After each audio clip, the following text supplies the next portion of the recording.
జై శ్రీరామ్. వందే మాతరం. హిందూ బంధువులందరికీ నమస్కారాలు.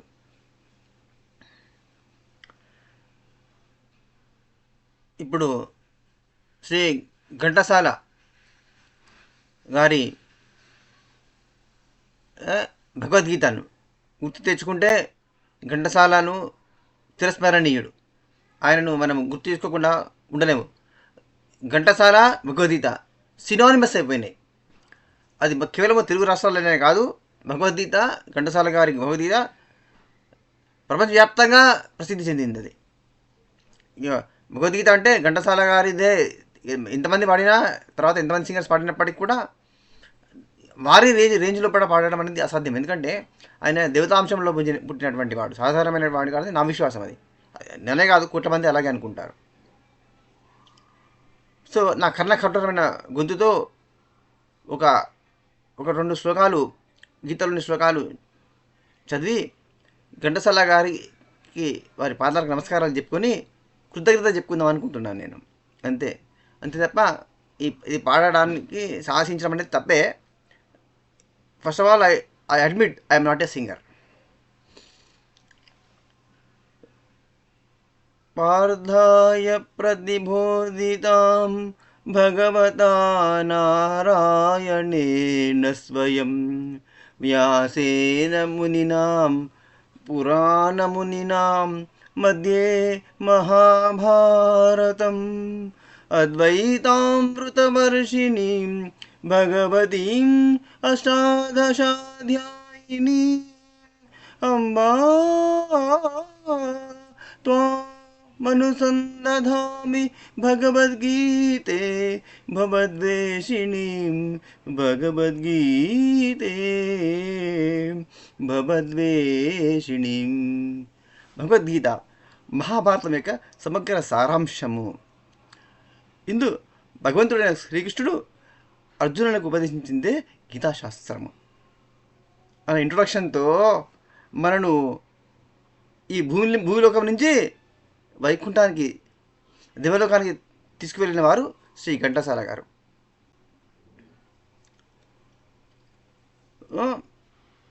భగవద్గీత అది ప్రతిరోజు జీవితంలో పట కాస్త పెద్ద పెరిగిన తర్వాత చిన్నపిల్లగాళ్ళప్పుడే నేర్పించడం మొదలుపెట్టాలి, స్టార్ట్ చేయాలి. అప్పటి నుంచి చివరి శ్వాస వరకు కూడా భగవద్గీత మనకు లైఫ్ స్టడీ మెటీరియల్, మన జీవితానికి స్టడీ మెటీరియల్. అది జీవిత గీత, అది జీవన గీత. ఇప్పుడు కేవలం చచ్చిపోయిన తర్వాత ప్లే చేస్తాను, డెడ్ బాడీ తీసుకుపోయేటప్పుడు ప్లే చేస్తాను. డెడ్ బాడీ తీసుకుపోయేటప్పుడు వాళ్ళు అది పోతా అంటే పిచ్చి మ్యూజిక్ పెట్టడం కంటే అది వినుకుంటూ వెళ్ళడం తప్పంటలేను, అది తప్పు కాదు.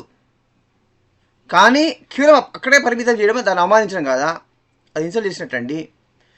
రోజు లైఫ్లో మనము జీవితంలో ప్రతిరోజు భగవద్గీత చదువుకోవాలి. మార్నింగ్ కుదిరితే మార్నింగ్ చదువుకోండి, ఈవినింగ్ కుదిరితే ఈవినింగ్ చదువుకోండి. అది మనకు కర్మయోగాన్ని చెప్పింది. అర్జునుడు పిరికి వాడైపోయి, అంటే మనసు వ్యాకులత చెంది నా యొక్క చుట్టాలు, మా గురువులు, మా తాతగారు ఉన్నారు అటువైపు, మా కజిన్ బ్రదర్స్ కదా, కజిన్స్ ఉన్నారు అంటూ, కరువులు మా కజిన్సే కదా, మా పెద్దనాన్న కొడుకులే కదా, వాళ్ళతో యుద్ధం చేయడం ఇష్టం లేదు అని ధనుర్భాగాలను వదిలేశాడు, కింద పడేశాడు, యుద్ధం చెయ్యను అని. అప్పుడు ఆయన కర్తవ్యాన్ని బోధించింది, అది గీత కదా. శ్రీకృష్ణ పరమాత్మ కర్తవ్య బోధ చేసిండు అనమాట.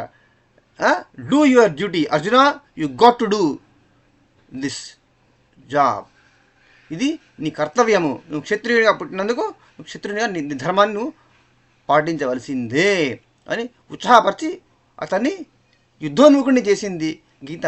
అంతేగాని అన్నీ వదిలేసి పిరికివాడిగా డ్యూటీని తప్పుకోవడము, బాధ్యత నుంచి డ్యూటీని తప్పించుకోవడం కోసము కాదు. ఇక్కడ మనము ఏం చెప్పింది, జాతస్య హి ధ్రువో మృత్యు ధ్రువన్ జన్మ మృతస్య చ తస్మాద్ పరిహార్యేర్దే నత్వం శోచితుమర్హసి నత్వం శోచితుమర్హసి. పుట్టినవాడు మరణించక తప్పదు, మరణించినవాడు జన్మించక తప్పదు. అనివార్యమైన దీని గురించి శోకించ తగదు అని శ్రీకృష్ణ పరమాత్మ అర్జునుడికి చెప్పాడు. అంటే చచ్చిపోగానే అంతమైపోయింది అమ్మో అమ్మో అని భయపడిన అవసరం లేదు. ఇక్కడ పర్మనెంట్గా ఎలాగో మనము ఉండలేము కదా. అంటే ఏంటిది, ఈ చవడం అనేది అంతం కాదు. మళ్ళీ పుడతావు, మళ్ళీ చేస్తావు, మళ్ళీ పుడతావు, మళ్ళీ చేస్తావు. ఇది సైకిల్. ఇదేంటిది సైకిల్కి నేచర్. చూడు, భూమి తిరుగుతుంది, గ్రహాలు నవగ్రహాలు ప్లానెట్స్ సోలార్ సిస్టమ్ తిరుగుతుంది, సూర్యుడు చుట్టూ తిరుగుతానే లేవా. తర్వాత ఏమైంది, ఇప్పుడు గ్యాలక్సీలు కూడా తిరుగుతున్నాయి అని తెలిసిందా లేదా. ఇప్పుడు అంతెందుకు, హైడ్రోలాజికల్ సైకిల్ గురించి మాట్లాడుకుందాం. కొంత చిన్న మన స్కూల్ పిల్లలకు తెలుసు అది. ఇప్పుడు వర్షం పడింది ఆకాశం నుంచి, ఆ నీరు చెరువులోకి పోయింది, తర్వాత కొంత వాడుకున్నాము, కొంత ఎండిపోయింది, కొంత నదిలోకి పోయింది, నదుల నుంచి కొంత సముద్రంలో పోయింది.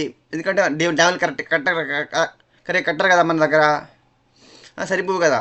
గవర్నమెంట్ వాళ్ళు కట్టేవి పల్లిపోతూ ఉంటాయి, సముద్రంలో నీరు పోతూ ఉంటుంది అన్నట్టు వర్షం పడగానే.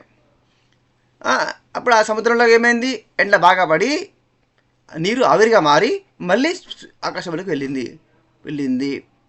మళ్ళా కొంతకాలం తర్వాత ఆవిరి వాటర్ వేపర్ కాస్త మళ్ళీ కండెన్సేషన్ జరిగింది, మళ్ళీ అది కరిగి ఆవిరి కాస్త కరిగి చల్లని గాలి తగలగానే మళ్ళీ నీరుగా మారి మళ్ళా భూమి మీదకి వచ్చింది, మళ్ళీ భూమి మీద పడ్డది. వర్షము ఆవిరైపోయింది, నీళ్ళు ఆవిరైపోయింది, పైకి వెళ్ళింది, మళ్ళీ ఆవిరి నీరుగా మారింది, మళ్ళీ కిందికి వచ్చింది. This is hydrological cycle. అవునా?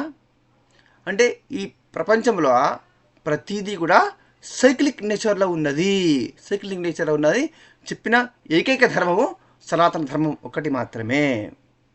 మన దేవతలందరూ, ఆ పరాశక్తి, ఆ వైష్ణవి అమ్మవారు, ఆ మహావిష్ణువు అందరూ చక్రాలు పట్టుకొని తిప్పుతూ ఉంటారు ఇట్లా. అది కాలచక్రం అంటారు దాన్ని. What is it called? The chakra of time యొక్క చక్రం అంట, కాలం యొక్క చక్రం. అది తిరుగుతూనే ఉంటుంది. Come on, can you locate the starting and ending point of the చక్రము గుండ్రగా తిరుగుతుంది. దాని స్టార్టింగ్ పాయింట్ ఉందా, ఎండింగ్ పాయింట్ ఉందా? లేనే లేదు. స్టార్టింగ్ లేదు, ఎండింగ్ లేదు. వర్టికల్ లైన్ అనుకోండి, వర్టికల్గా ఉందనుకోండి, స్టార్టింగ్ పాయింట్ ఉంటుంది, ఎండింగ్ పాయింట్ ఉంటుంది. ఇలా పెట్టచ్చు, ఇక్కడ ఇలా పెట్టచ్చు. మొదలు సుఖ పాయింట్ దొరుకుతుంది నీకు. ఇది ఇలా దొరుకుతుంది, అక్కడ స్టార్టింగ్ లేదు, ఎండింగ్ లేదు అనమాట.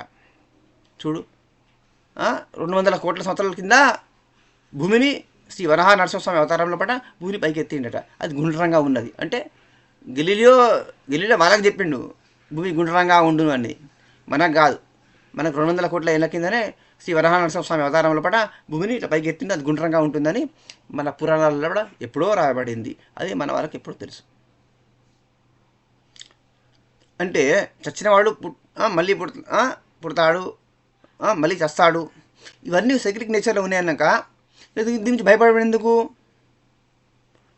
భయపడకూడదు. ధైర్యంగా జీవించాలి, ధైర్యంగా బ్రతకాలి. ధైర్యాన్ని నేర్పిస్తుంది, ధైర్యం చెప్తుంది. గీత ఏం చెప్తుంది? ధైర్యాన్ని చెప్తుంది. ధైర్యం ఎందుకు అవసరము? మన కర్తవ్యాన్ని, మన డ్యూటీని, ఏది ధర్మము, ఏది మంచి, ఏది చెడు తెలుసుకొని మన కర్తవ్యాన్ని నిర్వహించడం, మన కర్తవ్యోన్ముఖులమై మనము ధర్మ మార్గంలో ముందుకు జీవితంలో సాగాలి. అందుకోసము గీతలో పట నిజమైనటువంటి ద ఎసెన్స్ ఆఫ్ ఉపనిషత్స్ వేదాంతాను శ్రీమద్ భగవద్గీత లోపల కృష్ణ పరమాత్మ 700 శ్లోకాల లోపల, మొత్తం 700 లోపల చెప్పేసిండు. అంటే అర్జునుడికి అడిగిన క్వశ్చన్స్, ఆన్సర్స్, సంజయుడు మాట్లాడేది, ఇవన్నీ కూడా మొత్తం 700 శ్లోకాల లోపల. శ్రీ ఘంటసాల గారు దాదాపు 108 శ్లోకాలను వారు పాడడం జరిగింది. అది నభూతో నభవిష్యతి. అటువంటి వారు మళ్ళీ పుట్టరు, మళ్ళీ అలా పాడేవారు రావడం ఇంపాసిబుల్ అనమాట. ఈ 2 పాటలు, 4 మంచి మాటలు ఘంటసాల పేరును 2 సార్లు అనుకోవడం అనేది వారి పాదాలకు నమస్కారం అని చెప్పి కృతజ్ఞతలు చెప్పుకోవడం కోసం మాత్రమే. వారు కూడా గురుస్వరూపులు కదా. సంగీత సరస్వతే ఆ ఘంటసాల రూపంలో మన ముందు నిలబడింది, ఈ భూమి మీద అవతరించింది అని అనడంలో ఎటువంటి ఎగ్జాజరేషన్, అతిశయోక్తి లేదు. యదా యదా హి ధర్మస్య గ్లానిర్భవతి భారత అభ్యుత్థానమధర్మస్య తదాత్మానం సృజామ్యహం. మళ్ళీ ఏమన్నాడు? పరిత్రాణాయ సాధూనాం వినాశాయ చ దుష్కృతాం ధర్మ సంస్థాపనార్థాయ సంభవామి యుగే యుగే సంభవామి యుగే యుగే. ధర్మానికి గ్లాని, ధర్మము ఎప్పుడైతే డిస్టర్బ్ చేస్తారో, దుర్మార్గులు బాగా పెరిగిపోతారో, ఇప్పుడు ధర్మ సంస్థాపన కోసం తాను అవతరిస్తారని చెప్పాడు. పరిత్రాణ సాధుధనం, ఎవరిని సాధువులుగా అత్యంత ధర్మంగా సాధుమూర్తులైనటువంటి వారిని రక్షించడం అనేది తన ప్రథమ కర్తవ్యం. అది నాకు ఫస్ట్ డ్యూటీ. అది అనే fundamental first and foremost duty of Shri Krishna ఏంటిదంటే టు ప్రొటెక్ట్ సాధుస్, సాత్విక జీవితాన్ని గడిపి ధర్మంగా సాత్వికంగా చీమకైనా అపకారం చేయనటువంటి సాధుమూర్తులను రక్షించడం అనేది ఆయన ప్రథమ కర్తవ్యం. వాళ్ళ కోసం తాను అవతరిస్తారని క్లియర్గా చెప్పింది అనమాట. ఆయన అవతరిస్తారని చెప్పింది కదా, అంత తర్వాత హ్యాపీగా బ్లాంకెట్ కప్పుకొని ఇంట్లో పడుకుందాం అని కాదండి. మనము మన వీలైనంత వరకు మన ధర్మాన్ని ఆచరిస్తూ ముందుకు వెళ్ళాలి. అయినప్పటికీ దుర్మార్గులు ఉన్నారు లేదా, మొత్తం ఎక్కడ చూసినా టెర్రరిజం, ఎక్కడ చూసినా దాడులు, హత్యలు, హత్యాకాండ, హింసాకాండ, విధ్వంసము, అత్యాచారాలు, దేవాలయ విధ్వంసం, ఇవన్నీ చేస్తారా లేదా?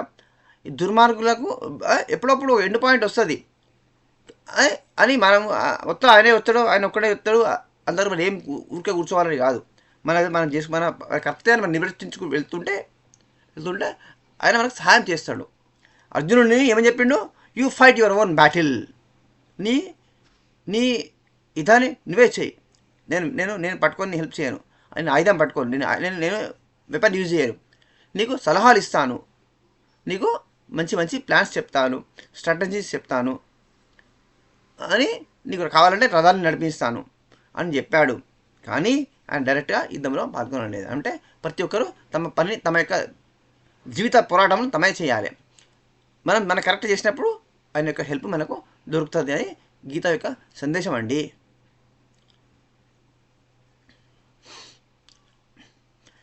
ప్రపంచవ్యాప్తంగా శ్రీమద్ భగవద్గీత విశ్వవ్యాప్తం చేసినటువంటి మహానుభావుడు శ్రీ ఘంటసాల గారి వారి భగవద్గీతనే, దాని ఎటువంటి సందేహం లేదు. ఆయన ఆ కాలం భగవద్గీత వారు పాడినప్పుడే లక్షల లోపల గ్రామ్ఫోన్ రికార్డులు వెళ్ళే సేల్స్ అయ్యాయన్నమాట. హెచ్ఎంఈ, ఆల్ ఇండియా రేడియో, తర్వాత దూరదర్శన్ అన్ని ఛానల్స్ కూడా ఆయన గీతాన్ని ప్రసారం చేసి ప్రపంచవ్యాప్తం చేశారనమాట. ఇప్పుడు అనేక మంది సద్గురువులు, అనేక మంది సాధుమూర్తులు ప్రపంచవ్యాప్తంగా కూడా శ్రీమద్ భగవద్గీతను ప్రచారం చేస్తున్నారనమాట. మనము గీతను నేర్చుకొని రోజు వీలైతే ఒక చాప్టరు, 18 చాప్టర్లు ఉన్నాయి కదా, 18 చాప్టర్లు 18 మెట్లు లాంటివి అనమాట.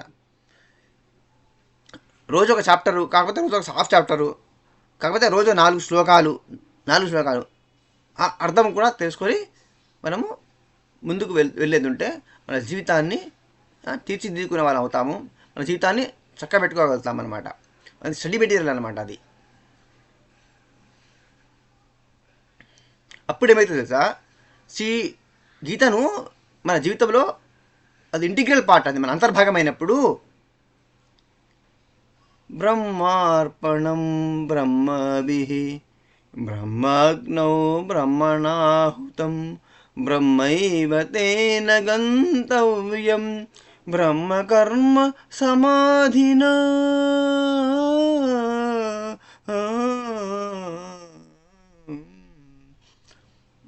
సారీ, నా కఠోరమైన గానంతో మిమ్మల్ని హింసిస్తున్నందుకు నన్ను మళ్ళీ ఒకసారి క్షమించమని రిక్వెస్ట్ చేస్తూ, ఇక్కడ ఈ శ్లోకం అర్థం ఏంటిది?